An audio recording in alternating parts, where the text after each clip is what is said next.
Big Boss season 9 டே 39 உடைய ரிவ்யூல without Priya இன்னைக்கு நான் மட்டும் வந்திருக்கிறேன். Boys girls and my dear buddies hi right. So இன்னைக்கு இந்த பிக் பாஸ்ல வந்து என்னென்ன முக்கியமான விஷயங்கள்லாம் நடந்துச்சு அப்படின்னு உங்க எல்லாருக்குமே தெரியும். இதுல முக்கியமா நம்ம இன்னைக்கு இந்த வீடியோ அட்ரஸ் பண்ண போற பாயிண்ட்ஸ் என்ன அப்படின்னா வந்துட்டு இந்த லாஸ்டா நடந்த ஒரு டாஸ்க்ல வந்து என்ன மாதிரி ஒரு ரிஃப்ளெக்ஷன் இவங்க கொடுத்தாங்க, அதுவே சொல்லுதே அதுக்கான பதில் அப்படின்ற ஒரு விஷயமா இருக்கட்டும். அதுக்கு முன்னாடி இன்னைக்கு இந்த day last day of the task, அதாவது இந்த வீக்லி டாஸ்க் இருக்கு இல்லையா, இந்த ராஜ்யத்தை இவங்க எப்படி பூஜ்யமாக்குனாங்க அப்படின்ற இந்த டே 3 உடைய முக்கியமான விஷயங்களை தான் வந்து நம்ம பேச போறோம். இப்போ எனக்கு இதுல வந்து ஒரு முக்கியமான டவுட், மக்களே நீங்க சொல்லுங்க, எதெல்லாம் நல்லதா இருந்துச்சு அப்படின்னு ஃபர்ஸ்ட் பேசுவோமா? நீங்களே சொல்லுங்க. இந்த சண்டை போட்டதோ கூச்சல் பண்ணதோ இதெல்லாம் தாண்டி இவங்கெல்லாம் ஒரு மாதிரி கொஞ்சம் இந்த ஜாலியா ஒரு டைம் ஸ்பெண்ட் பண்றாங்கல்ல, அது மட்டும் ஒரு ஃபுல் டைம் அந்த 24/7 பார்க்குற மக்களுக்கு அதுவே டெய்லி இருந்தா எப்பயாவது சின்ன சின்ன சண்டை, அதை தாண்டி ஒரு என்டர்டைன்மெண்ட்ங்கிறது இன்னும் ஜாஸ்தியா இருந்தா எவ்வளவு சூப்பரா இருக்கும். இந்த டாஸ்கை பிக் பாஸ் கெஞ்சி கூத்தாடி கஷ்டப்பட்டு கவலைப்பட்டு வருத்தப்பட்டு வேதனைப்பட்டு துக்கப்பட்டு துயரப்பட்டு கெஞ்சுறாரு. ஐயா கொஞ்சம் விளையாட்டா விளையாடுங்கடா, இது ஃபன் டாஸ்க்டா அப்படின்னு என்னென்னமோ சொல்றாரு. இவங்க கேட்கற மாதிரி அதை கேட்டிருந்தா இன்னும் எவ்வளவு சூப்பரா இருந்திருக்கும். இதுவே ஒரு சீசன் ஃபுல்லா போனா இன்னும் எவ்வளவு நல்லா இருக்கும். ஒரு சாண்டி சீசன் மாதிரிலாம் வந்து கவின் சீசன் மாதிரிலாம் இன்னொரு சீசன் வரவே வராது அப்படின்ற மாதிரி இப்போ பிக் பாஸோடைய நிலைமை இருக்குது. அதுக்கு இவங்க விஜய் சேதுபதியை மாத்துவாங்களா, இல்லை என்ன பண்ண போறாங்க, எப்படி பண்ணா ஓரளவுக்கு கொஞ்சம் ஸ்டார் வேல்யூ இருக்கிற ஒரு ஆட்கள்லாம் கொஞ்சம் தைரியமா சரி மானம் மரியாதை போகாது, விஜய் சேதுபதி திட்டமாட்டாருன்ற ஒரு தைரியத்தோட எப்படி உள்ள வருவாங்கன்றதான் அடுத்த சீசனோட பெரிய ஒரு சேலஞ்சு. அடுத்த விஷயத்துக்கு வருவோம். ஸோ இப்போ நான் ஏற்கனவே சொன்ன மாதிரி வந்து இதுல நல்ல விஷயங்கள் அப்படின்றது பாத்தீங்கன்னா வந்து இந்த கானா டீமுடைய யூனிட்டி, அவங்களுடைய ஒற்றுமை, எல்லா இடங்கள்லயுமே வந்து அந்த விக்ரமோட தலைமையை நம்ம பாராட்டணும். சூப்பரா வந்து அந்த டீமை வழி நடத்தினாரு. அவருடைய கண்ட்ரோலை மீறியும் பல இடங்கள்ல வந்து அந்த கடைசி ரவுண்ட் இருக்குதுல 3வது டாஸ்க், இந்த வீக்லி டாஸ்க்ல 3வது டாஸ்க், அதுல அவங்க வந்து எப்படி வந்து ரொம்ப எல்லை மீறி போனாங்க. இவர் ரொம்ப டயர்ட் ஆனாருன்றதை நம்ம பார்த்தோம். பட் இருந்தாலும் ஓவராலா வந்து இவருடைய கேப்டன்சில சூப்பரா இவங்க எல்லாரையும் வழி நடத்தினாரு. விக்ரம் இந்த சீசன்ல வந்து ஒரு மிகப்பெரிய ஒரு ஸ்ட்ரென்த்தா இந்த வீக்ல மாறி இருக்காரு. அவர் ஃபைனல்ஸ் வரைக்கும் போவதற்கான எல்லா வாய்ப்புகளையும் அவரே இந்த வாரம் ஏற்படுத்தி இருக்காரு. தன்னுடைய இந்த டிரான்ஸ்ஃபர்மேஷன் 2.0 விக்கல்ஸ் விக்ரம்ல அவராவே கிரியேட் பண்ணிருக்காரு. ஸோ அது வந்து ஒரு நல்ல வெல்கம் சைன் அப்படின்னு சொல்லி நம்ம சொல்லலாம். ஒரு சூப்பர்பான பாராட்டு அவருக்கு ஒரு பக்கம் இருக்கு. இந்த பக்கம் நீங்க பார்வதியோட கேப்டன்சி எடுத்து பாருங்க. அவங்க கேப்டன்சில வந்து அவங்களே அவங்களுடைய அந்த ராஜ்யத்துல அவங்களா ஒரு ராணியா இருக்கும்போது அவங்களே இறங்கி வந்து அடுத்த ஆப்போசிட்ல இருக்கிறவங்களை வந்து கத்துறது திட்டுறது, ஏய் இந்த மாதிரி ஒரு ராணியை நான் என் வாழ்க்கையிலேயே பார்த்தது கிடையாது, ஏய் வா என்று சொல்றேன்ல, ஓகே ஏய் நீ வா. இவங்களுடைய இந்த பாடி லாங்குவேஜ் எல்லாம் பார்க்கும்போது எனக்கு இது ராணியா இல்ல என்னதுன்னே எனக்கு புரியலையே அப்படின்ற மாதிரி இருந்துச்சு எனக்கு. ஸோ வந்து ஒரு பக்காவா ஒரு லோக்கல் ரவுடியாக்காவை வந்துட்டு ராணியா உட்கார வச்ச மாதிரி தான் இது இருந்துச்சு. பாருங்க, ராணினா ஒரு டிக்னிஃபைடா, வாருங்கள் செல்லுங்கள், என்ன உங்கள் பிரச்சனை, அமைதியாக பேசுங்கள், அப்படி ஒரு கேரக்டர்ல இருந்த ராணி தானே இதுக்கு முன்னாடி நீங்க பாத்திருப்பீங்க. இந்த ராணி ஏகா என்னக்கா தூக்கி இறங்கிடுவோமா அவனுங்கள, ரொம்ப ஓவரா பண்ணுறாங்க, ஏய் என்னடா அப்படின்னு ராணி இவங்க இறங்கி அடிக்கிறாங்க எல்லா இடத்துலயுமே. ஸோ இவங்களே எப்படி இருக்கும்போது கூட அவங்க எப்படி இருப்பாங்க, இதுதான் பிரச்சனை. பட் அந்த கானா டீமோட அந்த யூனிட்டி, அவருடைய அந்த ராஜாவோட அந்த கட்டுக்கோப்பு, ஒரு 80% அட்லீஸ்ட் இவங்கெல்லாம் ஹோல்டு பண்ணி அமைதிப்படுத்தின விதம் அதெல்லாமே வந்து ரொம்ப சூப்பர். ஏன்னா வந்து எஃப்ஜே, கானா வினோத் இவங்கெல்லாம் ஹோல்ட் பண்றது எவ்வளவு பெரிய கஷ்டங்கிறது நீங்க யோசிச்சு பாருங்க. இதுல ரொம்ப ஓவரா அவேவா ஜாஸ்தியா போறது யாரு அப்படின்னா வந்து நம்ம எஃப்ஜே அண்ட் கானா தான். பட் ஆனா பிளஸ் பாயிண்ட் இந்த டீம்ல கானா வினோத் தான். அவருடைய பெர்ஃபார்மன்ஸ் ஆகட்டும், அவரோட ரைட்டிங்ல வந்து அந்த ஜோக் அவர் கொண்டு வரதாகட்டும். பட் ஆனாலுமே டிவியில பீப் போடுற அளவுக்கு ஹாட் ஸ்டார்ல, ஜியோ ஹாட் ஸ்டார்ல பார்க்கும்போதே பீப் போட்டு தான் அவர் பண்றதெல்லாம் அந்த ஜோக்கா வருது அப்படிங்கும்போது அப்ப நம்ம அதுலயே புரிஞ்சுக்கணும் அவர் பண்ற ஜோக் சரியா தப்பா அப்படிங்கிறது. அப்ப சில வார்த்தைகளை அவர் அதை உபயோகிக்கிறத கண்டிப்பா தவிர்த்தே ஆக வேண்டும் வினோத் அவர்கள். அவ்வளவு இடத்துல பீப் போகுது திரும்ப திரும்ப அவர் பேசும்போது. ஆனா எல்லாரும் உள்ள சிரிக்கிறாங்க, சிரிப்பை கண்ட்ரோல் பண்ண முடியல. நானும் சிரிக்கிறேன் அதை கேட்டு. பட் வெகுஜன மக்களுக்கு கொண்டு போய் சேர்க்க வேண்டிய வார்த்தையை தான் நீங்க பயன்படுத்துறீங்க அப்படின்னா அது பீப் பண்ணப்பட்டிருக்காது இல்லையா? ஸோ அதை அவர் கண்டிப்பா மாற்றிக்கொள்ளணும். மற்றபடி அவர் அடிக்கிற ஜோக் இவ்வளவு பேர் சிரிக்கிறாங்கும் போது அவருடைய அந்த ஹியூமர் சென்ஸை நம்ம கண்டிப்பா பாராட்டே ஆகணும். டைமிங்கா நேச்சுரலா அடிக்கிறாரு அவர், அது வேற மாதிரி அவருடைய பாடல் வரிகளும் எழுதுறதாகட்டும் எல்லாமே ரொம்ப சூப்பரா எழுதுறாரு. பட் அந்த தனிப்பட்ட அட்டாக் மோட் ஆஃப் கலாயை அவர் வந்து தவிர்த்தே ஆகணும். அது ஹெல்தி வே ஆஃப் கலாய் கிடையவே கிடையாதுங்க, தயவு செய்து அது கிடையாது. அது உள்ள இருக்கிற யாருமே முதல்ல என்கரேஜ் பண்றதை தவிர்க்கணும். அது வந்து வாட்டர்மெலான் வந்து சும்மாவே குதிப்பாரு, அதெல்லாம் அடுத்து வருவோம். பட் இவருடைய இந்த வே வந்து கண்டிப்பா தவிர்த்தே ஆகணும். அவர் வந்து உள்ள இருக்கிறவங்க கண்டிச்சே ஆகணும். இது ஒரு பக்கம். நெக்ஸ்ட் இந்த இதெல்லாம் தாண்டி பார்த்தீங்கன்னா பிரஜின் அண்ட் திவ்யாவோட பெர்ஃபார்மன்ஸ் ரொம்ப சூப்பராக இருந்துச்சு. பிரஜின் திவ்யா 2 பேருக்கும் நடுவில் இருந்த அந்த ஒரு லவ் ட்ராக், அந்த சீனு, அந்த இவர் வந்துட்டு பொன்னியின் செல்வன் கேரக்டர்ல வர விக்ரம் கேரக்டர் இவர் பண்றாரு. இந்த பக்கம் பார்த்தீங்கன்னா அவங்க திரிஷா கேரக்டர் நந்தினி இவங்க தான். ஸோ அந்த ஒரு காம்பினேஷன், அவங்க ஆக்டிங், இவங்கெல்லாம் வந்து ஒரு வெர்சடைல் ஆக்டர் பண்றதை நிரூபிச்சாங்க. பிரஜின் பல நாட்களுக்கு முன்னாடி, பல வருடங்களுக்கு முன்னாடிலேருந்தே ஒரு பெரிய ஒரு காதல் நடிகராக இருந்தவர். இவங்க பார்த்தீங்கன்னா வந்து இவங்களுடைய வெர்சடாலிட்டி இந்த சீன்ல காட்டுறதுக்கான ஸ்கோப் சூப்பரா கிரியேட் ஆயிடுச்சு. 2 பேரும் செம்மையா நடிச்சிருந்தாங்க. அதை வந்து நம்ம பாராட்டலாம். அது ஒரு பக்கம். அடுத்த மேட்டர் பார்த்தோம் அப்படின்னா எஃப்ஜே, திவாகர், வினோத் இவங்களுடைய வாயை கட்டுப்படுத்தவே முடியலங்கிறது ஒரு பெரிய பிரச்சனை. ரொம்ப டூ மச்சா அந்த அவே ஃப்ரம் டாஸ்க் போறதா இருக்கட்டும், எல்லா இடத்துலயும் ஓவர் கரைச்சலை கொடுக்குறது, கொஞ்சமா அது கண்ட்ரோல் இருக்கணும் இல்லையா? அந்த கண்ட்ரோலே இல்லை இவங்க 3 பேர்ட்டையுமே. எஃப்ஜே எல்லாத்துக்கும் எகுறாரு. திவாகர் வந்துட்டு யார் பேச்சையும் கேட்கறது இல்லை. ராணியா இருந்தானே, ராஜாவா இருந்தானே, எவனா இருந்தானே, நான் பேசுறத பேசிட்டு தான் இருப்பேன் அப்படின்னு கண்ணு முன்னு தெரியாம கண்டமேனிக்கு பேசுறது, எங்கெங்கயோ எதையோ பேசுறது, என்னென்னமோ பண்றாரு. எங்கயா ஆரம்பிச்ச, எங்க போய் எங்கயா நீ வர, எனக்கு புரியலையா அப்படின்ற மாதிரி இருக்குது அவங்க எல்லாம் பேசுறது. அஃப்கோர்ஸ் கானா வினோத்துமே கண்ட்ரோல் கிடையாது. டூ மச், கொஞ்சம் அந்த லூஸ் ஸ்டாக் விடுறதெல்லாம் கொஞ்சம் குறைச்சிட்டு கொஞ்சம் இன்னும் டிக்னிஃபைடா கண்ட்ரோல்டா இவங்க நடந்துக்கணுன்றது வந்து இவங்க 3 பேர்ட்டையுமே இருக்கிற பிரச்சனை. எனக்கு தெரிஞ்சு எஃப்ஜே எல்லாம் கிளம்பிடுறது பெட்டர் பேசாம. அதுதான் அடுத்து சொல்ல வந்தது. எஃப்ஜேவை பொறுத்த வரைக்கும் வந்து அவர் கிளம்பிடலாம், போதும். உள்ளுக்குள்ள வந்து நான் தான் எஃப்ஜேன்னு தெரிய வச்சுட்டாரு. சூப்பரா பாடுறாரு. 24/7 பாருங்க, அவருடைய லைன்ஸ், பாட்டு வேற மாதிரி இருக்கு. ஆக்சுவலா அந்த பீட் பாக்ஸிங் பண்றதுன்றத தாண்டி அவருடைய ஹிப்ஹாப்பே சூப்பரா பாடுறாரு. வேற மாதிரி ஹிப்ஹாப் அவரோடது. லைன் சூப்பரா இருக்குது. அந்த ரிதம்ல உட்கார வைக்கிறதா இருக்கட்டும், பாடுறதா இருக்கட்டும், ரொம்ப கேட்சியா இருக்குது. வெளியே வந்து ஒரு ஆல்பம் சாங் பண்ணாருன்னா பிச்சுன்னு போகும்.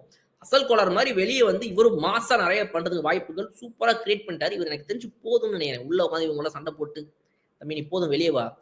திங்க் மியூசிக்ல இருந்து ஆரம்பிச்சு இந்தியா உனக்கு ஒரு 2-3 ஆல்பம் பண்றதுக்கு வெறித்தனமா ஆளுங்க வெயிட் பண்றாங்க. போட்டு தூக்கி அடிச்சுட்டு பால் டப்பா மாதிரி, அசல் கோளாறு மாதிரி அடுத்தடுத்து எதனா பண்ணிட்டே இருப்பா. நீ போதும், இதுக்கு உள்ள உனக்கு வேலை இல்லை இதுக்கு மேலன்னு சொல்லிட்டு அந்த பையன் வந்துருது. அது வந்து பெட்டர் அப்படின்னு தான் நான் நினைக்கிறேன். உள்ள போறது எதுக்கு, இதுக்கு தானே, இது கட்சிச்சு அவள் தான் வா அப்படின்ற மாதிரி அவர் பண்ணிடலாம் அப்படின்றத என்னோட கருத்து. நெக்ஸ்ட் மேட்டர் என்ன அப்படின்னா வந்து திவாகர் வெர்சஸ் விஜய் பார்வதி ஒரு மேட்டர் இன்னைக்கு காலையில முதல்ல கிரியேட் ஆச்சு. விஜய் பார்வதி எவ்வளோ வந்து செம்ம டேலண்டடு, இந்த மாதிரி அடுத்தவங்க மண்டையை குழப்புறதுல அப்படின்றத வந்து நீங்க பார்க்கணும். செம்மையா பிரெயின் வாஷ் பண்றாங்க, செம்மையா மண்டை கழுவுறாங்க நம்மளுடைய திவாகரை போட்டுட்டு. என்னன்னா காலையில நைட்டு வந்து முன்னாள் நாள் நைட், நம்ம அன்னைக்கு போன எபிசோடோட கண்டினியூட்டி இது. திவாகர் நம்ம இவருக்கு அமிர்திலும் உட்காந்து பேசுறாங்க. கொஞ்சம் கூட சரியில்லைம்மா, அந்த பொண்ணை பத்தி நம்மளாம் பேச ஆரம்பிச்சோம்னா பார்வை பத்தி எவ்வளவோ பேசலாம்னு, நம்ம பார்வோட அவன் பண்றதெல்லாம் எவ்வளவு அநியாயம், இந்த வீட்டுல பண்றது எல்லாமே அநியாயம் தான் அப்படின்னு சொல்லிட்டு மதுரகாரர் வந்து அடிச்சு நவுத்துறாப்புல. அப்ப இவரும் கம்பெனியும் சேர்ந்து ஏதோ வெயிட்டா பண்ண போறாங்க போல இருக்குது அப்படின்னு பார்த்தா, வழக்கம் போல திரும்ப அக்கா பண்ற அடியில அப்படியே விழுந்துருவாங்க.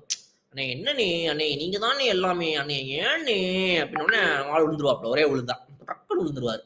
அந்த மாதிரி திரும்ப விழுந்துடுறாங்க. சோ இவர் உட்காந்து பேசுறாரு, இல்ல பாரு நீ பண்ணது தப்பு, நீ வந்து ரொம்ப இது பண்ணிட்ட, நீ வந்து ஒருத்தரை தூக்கணும்னா இத்தனை பேருக்காக ஒருத்தனை பகச்சுக்கணுமா நீ யோசிச்சுட்டல, அப்ப அதுலயே தெரிஞ்சு போச்சு உனக்கு இதெல்லாம் அப்படி இப்படி ஏதோ பேசுறாரு. என்னை நீ வந்து ஜெயில போடணும்ன்ற எண்ணமே எடுத்துருக்க கூடாது அப்படி இப்படி என்னமோ பேசுறாரு.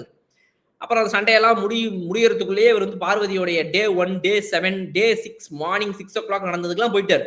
அன்னைக்கு நீ இதை பண்ண, இன்னைக்கு நீ அது பண்ண, நீ எல்லாம் ஒரு ஆளா, நீ எல்லாம் என்ன பாரு அப்படி இப்படின்னு சொல்லி உடனே அந்த மாதிரி போறதும் முடிவு பண்ணிட்டாருன்னா ஒரே போடா போட்டுருவாப்ல. யாரு என்னன்னா பாக்குறதே கிடையாது, ஃபிளாஷ் ஒரேடியா பண்ணிடுவாரு. அந்த மாதிரி வந்து சில தாக்குதல்கள் அவங்க மேல ஏற்படுத்தி கூட இந்த டாஸ்க்ல பார்வதியுடைய பிரில்லியன்ஸை பாருங்க. இன்னைக்கு வந்து ஒரு பெரிய கூச்சலை இவர் ஏற்படுத்துறாரு. பெண்களை வந்து இவங்க நம்ம அவங்க டீம்ல தளபதியாக இருந்த சாண்ட்ராவை கையை பிடிச்சிருக்கிறாங்க, அரெஸ்ட் பண்ண வராங்க, கையை பிடிச்சிருக்கிறாரு. கேட்டா அது சும்மா அப்படின்னு விளையாட்டுக்கு பண்ணேன், அவங்கள வேணான்னு கையை இது பண்ணேன். அப்புறம் வந்துட்டு இவங்க 24/7 கிளிப்பு வெளியே வந்துச்சு ரீல்ஸ்ல பார்க்கும்போது. இவங்க தாண்டி போறாங்க. அது யாரு, அது நம்ம திவ்யா, ஆப்போசிட் அரசவையை சேர்ந்தவங்க. அவங்கள பார்த்துட்டு ஃப்ளைங் கிஸ் கொடுக்குறாரு. அப்புறம் உள்ள இருக்கிற பெண்கள்கிட்டலாம் வந்துட்டு வா பக்கத்துல வந்து உட்காரு, ஏன் அங்க உட்காடுற, இந்த ஆள் பண்றது ஒரு மாதிரி டிஸ்கஸ்டிங் அனாயிங்க ஆகுது. ஆனா எப்படி உள்ள இருக்கிறவங்க தாங்கிட்டு இருக்கிறாங்கன்னே எனக்கு புரியல கொஞ்சம் கூட இவங்க. அது ஒரு பிரச்சனை. ஸோ அப்போ அதெல்லாம் தாண்டியுமே வந்து இந்த பொண்ணுங்க வந்து ரீல்ஸ் பண்றதுக்காக இவர்கிட்ட வந்து உட்காந்துக்கிறது பண்றதுன்னு of the task on the டாஸ்க்கும் பண்றாங்க. அதெல்லாம் அடுத்த விஷயம். முக்கியமா இன்னைக்கெல்லாம் பாத்தீங்கன்னா நம்ம இவங்கெல்லாம் வந்துட்டு கியூட்டாக தன்னை வந்து ஒரு ஜெனிலியாவா நினைத்து கொண்டு உள்ளே இருக்கும் நமது இவங்க யாராவது அக்கா, அவங்க வந்து நிறைய அப்படியே வந்து கியூட்டா என்னமோ பண்ணி தமிழே வராதுடா எனக்கு அப்படின்ற மாதிரிலாம் பேசிட்டு இவரோட ரீல்ஸ் பண்ணணும் எல்லாம் பண்றாங்க. ஆனா இங்க என்ன நடக்குதுன்னா, இந்த பிரச்சனை வந்து திவாகர் வெர்சஸ் விஜேபிங்கிறது இவங்க எப்படி மேனேஜ் பண்றாங்கன்னு நான் சொல்ல வரேன்னா, இவருக்கு வந்து பெண்களை இவ்வளோ இது பண்ணிட்டாரு, இவர் வெளியே போய் ஆகணும்னப்ப, அரோரா உனக்கும் ஒரே இது, உனக்கும் ஒரே இது. 2 பேருக்கும் சிறை தண்டனை அப்படின்னு முடிவு பண்ணும்போது ரொம்ப பெரிய தவறு. உடனே கோச்சிட்டு கிளம்புறாங்க எல்லாருமே. உங்க தண்டனையே சரியில்ல. இவர் பெண்கள்ட்ட இப்படிலாம் நடந்திருக்கிறாரு. அவர் பேசின வார்த்தை ஒரு தப்பு. ஏன் இப்படி பேசுனீங்கன்னு கேட்டதுக்கு அரோராக்கும் இவருக்கும் 2 பேருக்கும் ஈக்குவல் பனிஷ்மென்ட்டா? 2 பேருக்கும் ஜெயிலா? இது அநியாயம் அப்படின்னு சொல்லிட்டு யாரெல்லாம் வெளியே போறா இந்த அரசைய விட்டு? 3 பேர் வெளியே போறாங்க இல்லையா? அப்ப இந்த வெளியே போன 3 பேர் அங்க போய் சேர்றதுக்கு காரணமா இருந்த இவர இன்னுமே தூக்காம அதிகபட்சம் ஒரு வாயை மட்டும் பிளாஸ்டிக் போட்டு ஒட்டுறேன்னு சொல்லி பண்ணிட்டு, அதையும் ஒரு 10, 15 நிமிஷத்துல கலட்டிட்டாங்க. அப்ப எப்படிப்பட்ட ஒரு கேப்டன் இவங்க? எப்படிப்பட்ட ஒரு ராணி இவங்க? இவர் வந்து நமக்கு தனிப்பட்ட இதுல வந்து இந்த டாஸ்க்க தாண்டி வெளிய நமக்கு திவாகர்ன்ற ஒரு ஆள் பெரிய ஸ்ட்ரென்த். நம்ம ஒரு டாஸ்க்லாம் முடிச்சுட்டு கடைசியா போய் உட்காந்து கவனிங்க என்னண்ணே இது இன்னைக்கு இப்படி நடந்துச்சு இப்படி நடந்துச்சு அப்படின்னு சொன்னா ஆமா ஆமா பாரு கரெக்ட் பாரு சொன்னா இந்த வாரம் நம்ம பண்ணதெல்லாம் கரெக்டா அப்படின்னு நம்ம நினைச்சுக்கிறதுக்கு ஒரு கான்ஃபிடன்ஸுக்கு ஒரு ஆள் பக்கத்துல உட்காந்துக்கணும் ஆமா போடுறதுக்கு. அண்ணே கவனினே அப்படின்னா கவனிக்கணும். ஆனா நீங்க ஒரு பாயிண்டா பேசுறேன் நான் கவனிக்க மாட்டேன் இப்படி திரும்பிப்பேன். அதுக்கு ஒரு பெரிய இது இருக்குது நான் காட்டுறேன். பார்வதி எப்படியெல்லாம் வந்து ரொம்ப ஸ்மார்ட். இவங்க ஒண்ணு பேசினா கவனிக்கணும். ஆனா ஆப்போசிட்ல இருக்கிற ஆள் பேசுறது இவங்களுடைய இதுல ஒத்து போல. இவங்க ஒரு கேரக்டர் ஒருத்தவங்க பத்தி டிசைன் பண்ணிக்கிறாங்க. அதுக்கு ஆப்போசிட்டா அவர் பேசினாதான் கவனிக்க மாட்டாங்க. திரும்பிடுவாங்க. பெரிய ப்ரூஃப்லாம் அதுக்கும் இருக்குது. அவங்க பண்றது. ஸோ இது மாதிரி ஒரு கேரக்டர் ப்ராப்ளம் அவங்களுக்கு இருக்குது. இந்த மாதிரி நிறைய கேரக்டர் டிஃபரன்சியேஷன் பண்றது. ஸோ அப்ப இவங்க வந்து எப்படியோ இந்த மந்திரியை காப்பாத்தி வச்சு ஜெயில போடாம கடைசியா வந்து டே முடிவுல சொல்றாங்க பாத்தியானே நான் அவனை வந்து இது பண்ற மாதிரி பண்ணி அப்புறம் அவனை வச்சுக்கிட்டேன் பாரு உன்னைய மட்டும் நான் அந்த வாயை பொத்தலன்னு வச்சுக்கோ அவங்கன்னா அகேன்ஸ்டா போயிருப்பாங்கன்னே இது பண்ணிட்டேன் என்ன அது பண்ணிட்டேன் என்னன்னு சொல்லி அந்த ஆளை மண்டக்கழிவி நான் உனக்காக தான் விளாடுறேன் அவனை எப்படி சேவ் பண்ணிப்பான்னு சொல்லி அப்படியே அவர் அந்த ஒரு இதுக்குள்ள ஜோனுக்குள்ள வச்சுக்கிறது. இது எப்ப இந்த பொண்ணு மாற போறாங்க அப்படின்றது வந்து எனக்கு தெரியல. என்னோட ஒரே டவுட் என்னன்னா இந்த விஜே பார்வதியை சுத்தி இருக்கக்கூடிய இந்த கமருதீன் ஆர் திவாகர் ஆர் கமருதீன் இது உடையணும். இவங்க 2 பேரும் அட் டைம்ல இப்ப நேத்து நைட் வந்து பேசிட்டு இருந்தாங்க பாருங்க. ஆக்சுவலா அந்த மாதிரி இன்னைக்கு எதையாவது ஒன்று கண்டினியூ பண்ணி 2 பேரும் உன்னை நான் சப்போர்ட் பண்ண மாட்டேன் பாரு அப்படின்னு விட்டுட்டாங்கன்னா பார்வதி கதையை நினைச்சு பார்ப்போம். நம்ம அடுத்த அப்படியே தேடுவாங்க. ஐயோ நமக்கு இப்ப ஆமா போடுறதுக்கும் நம்ம என்ன பண்ணாலும் கூட நிக்கிறதுக்கு சப்போர்ட் பண்றதுக்கு ஒரு ஆள் வேணுமே அப்படின்னு மண்டையை பிச்சுக்கிட்டு அன்னைக்கு அந்த கியூசி டாஸ்க்ல பிச்சுக்கிட்டாங்க பாருங்க. அந்த மாதிரி பிச்சுக்கிட்டு அலைவாங்க. அதை பார்க்கணும்னு நினைக்கிறேன் அது நடக்க மாட்டேங்குது என்ன அப்படின்றது தெரியல. ஓகே ஸோ இப்போ இதெல்லாம் நடக்குது. அப்போ இதுல வந்து சாண்ட்ரா அரோரா எஃப்ஜே 3 பேரும் ரொம்ப ஸ்மார்ட்டா பண்றாங்க. போற மாதிரி போயிட்டு முதல் 2 நாள் ஆக்சுவலா இந்த டீமுக்காக உழைச்சிட்டு 3வது நாள் எனக்கு இந்த டீம் வேணாங்க அப்படின்னு சொல்லிட்டு ஆப்போசிட் டீமுக்கு போயிட்டு கடைசியில வந்து நீங்க தான் ஜெயிச்சிங்க டாஸ்க்னு சொல்லி உடனே அப்ப உங்களுக்கு தான் வந்துட்டு அடுத்த வாரத்துக்கான கேப்டன்சி நாமினேஷன் உங்க டீம்ல ஒருத்தவங்க பண்ணுங்கன்னு உடனே அங்கிருந்து இங்க வந்துட்டாங்க. இப்ப டாஸ்க் முடிஞ்சு போச்சு. டாஸ்க்ல நடுவில் அங்க போற மாதிரி போனோம். இப்ப திரும்ப இங்க வந்துட்டோம். ஏன்னா இப்ப கேமே முடிஞ்சு போச்சு. இப்ப வந்து என்ன இந்த வாரம் இந்த டீம்ல விளையாடினவங்கல இருந்து ஒருத்தவங்க கேப்டனா சூஸ் பண்ணணும். கேப்டன் நாமினேஷன் பண்ணணும் போட்டிக்கு அவ்வளவுதானே. எங்களையும் சேர்த்துக்கிறது அப்படின்னு சொல்லிட்டு அவங்க ஸ்மார்ட்டா வந்து 3 பேர் தங்களை இணைச்சுக்கிட்டாங்க. அதுல வந்து சுபிக்ஷாவை நாமினேஷன் ஃபார் த கேப்டன்சி டாஸ்கா இன்னைக்கு அவங்க உள்ள போனாங்க. வெளியே போன 3 பேர் அதுல இருந்து வந்த இவங்க 3 பேரும் சேர்ந்து உள்ள இருக்கிற சுபிக்ஷாவை நான் வேணா ஹெல்ப் பண்றேன் அப்படின்னு சுபிக்ஷாவை நாமினேட் பண்ணி கேப்டன்சி டாஸ்க் உள்ள தள்ளி இருக்கிறாங்க. பார்வதி போகக்கூடாது அப்படின்றது ரொம்ப ஸ்ட்ராங்கா இவங்கலாம் இருந்ததை நம்மளால பார்க்க முடிஞ்சது. இது ஒரு பக்கம். அடுத்ததா பார்த்தோம் அப்படின்னா இந்த டாஸ்க்லயே மொத்தமா இப்ப கடைசியா முடிஞ்ச ஒரு டாஸ்க் பாத்தீங்கன்னா அதுல வந்து அவ்வளவு டென்ஷன் அவ்வளவு கூச்சல் அவ்வளவு கூப்பாடுகள்.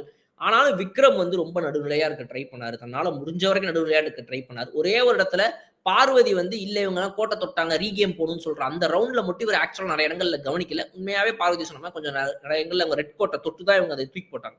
அதை மட்டும் ஒரு கவனிக்கல. மற்றபடி ரொம்ப நடுநிலையா இருந்தாரு. இடங்கள்ல பிரச்சனை வரும்போது கூட அவர் என்ன பண்றாரு பாருங்க.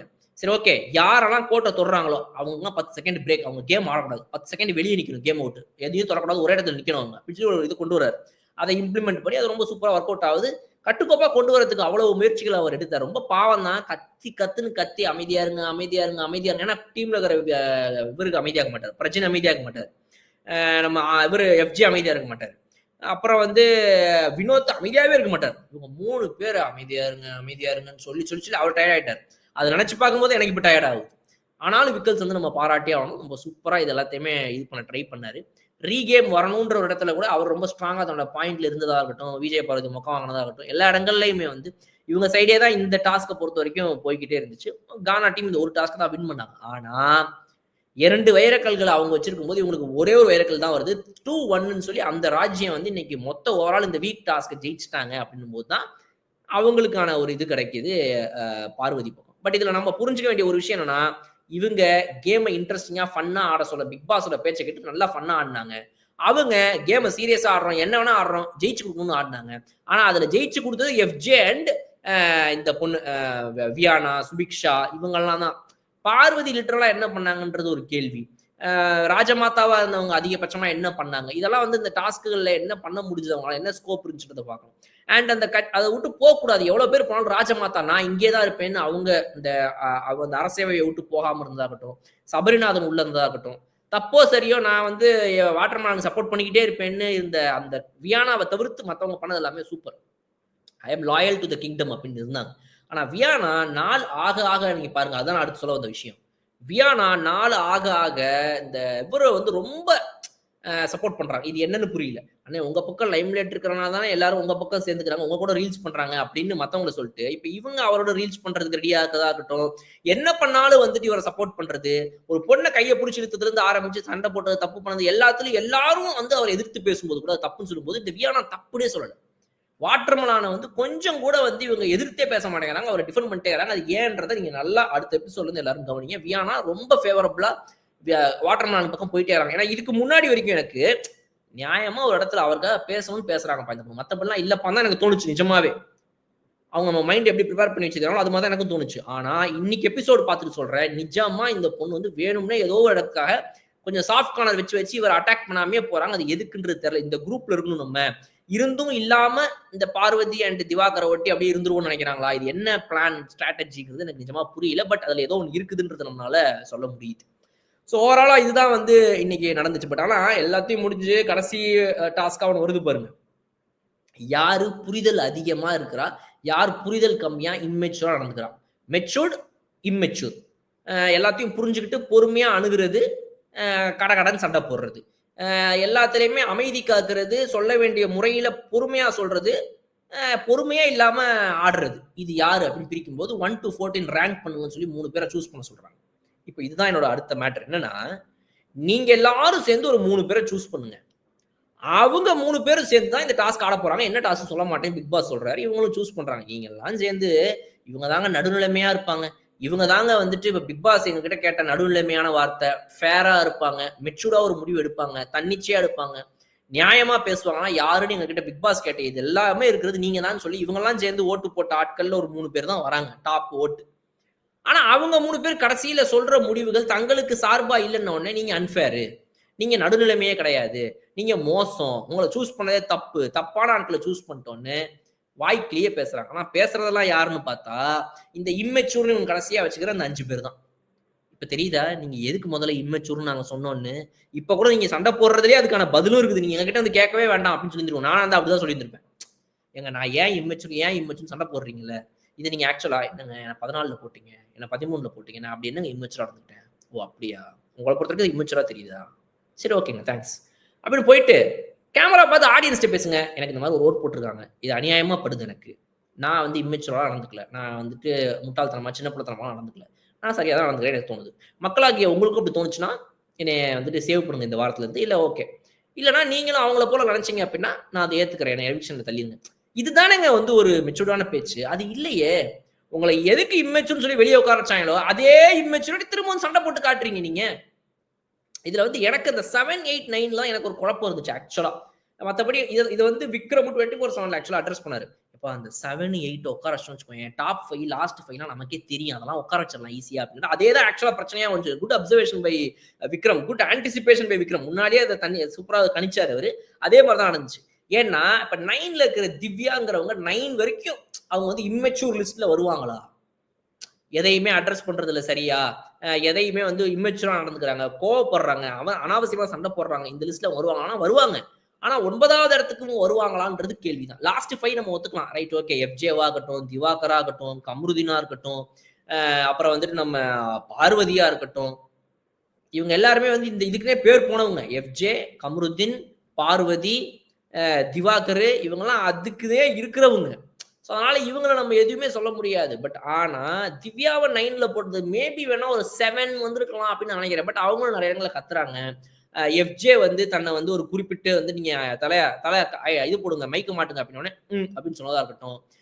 டெம்பரை லூஸ் பண்றது, நிறைய இடங்கள்ல டெம்பரை லூஸ் பண்றாங்க. ஆங்கர் மேனேஜ்மெண்ட் இஷ்யூக்கிற எல்லாருமே அந்த கடைசியில நிக்கிறாங்க. நீங்க நல்லா பாத்தீங்கன்னா எஃப்ஜே, இந்த திவாகர், கமருதீன், பார்வதி, திவ்யா இவங்க எல்லாருமே இந்த ஆங்கர் மேனேஜ்மெண்ட் இஷ்யூ இருக்கிறோம்.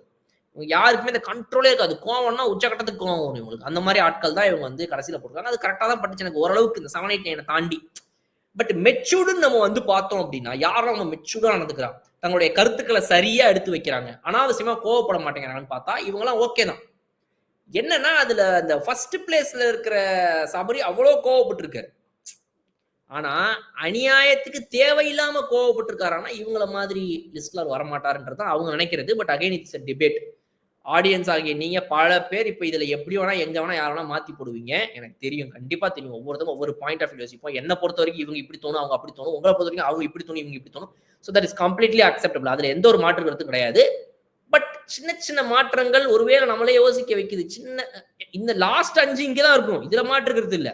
இந்த டாப் 8, 9 இருக்குது இல்ல, அதுல கொஞ்சம் இந்த 7, 8, 9ல வந்து ஒரு 7, 9ல ஏன்னா வந்துட்டு இவங்கெல்லாம் பாத்தீங்கன்னா கோவமே பட்டதே இல்லையான்ற லிஸ்ட்ல பாத்தீங்கன்னா ஆக்சுவலா வந்துட்டு நம்ம இவங்க வந்துருவாங்க, ஜூ ரம்யா ஜூ வந்துருவாங்க கொஞ்சம் முன்னாடி. ஆனா கோவப்பட்டதெல்லாம் பாத்தீங்கன்னா தேவையில்லாத இடத்துல. இப்ப திவ்யா பாத்தீங்கன்னா கொஞ்சம் அந்த டேண்ட்ரம்ஸ் காட்டுறது, ஃபேஸ் காட்டுறது அவங்களும் பண்ணிருக்காங்க. ஸோ அதை நம்ம கம்ப்ளீட்லி அன்ஃபேர்னு சொல்ல முடியாது.